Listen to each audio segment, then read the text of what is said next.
Ate Lakam, kasama nga ba sa pagja-jogging nina Kim at Paulo?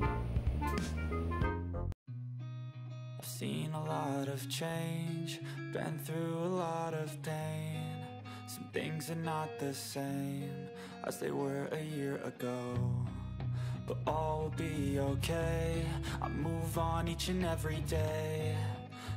Pinagkaguluhan nga ng mga netizens ang naturang post ng kaibigan ni Kim Chiu at Paulo Avellino kung saan early in the morning ay nagja-jogging sila. Sa ibinahaging larawan na yon ay may nakatalikod na babae na kasama ang King Pao. At ang naging hinala nga ng marami ay si Ate Lakam ni Kim, ang kasama kung saan may mga hanash pa ang mga kafanihan.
Samantala, pinabulaanan naman ito ng ilang supporters dahil hindi daw si Ate Lakam ang kasama ng Kim Pao sa pagjo-jogging, kundi ang kaibigan nila na palagi rin nilang kasama sa pagtakbo.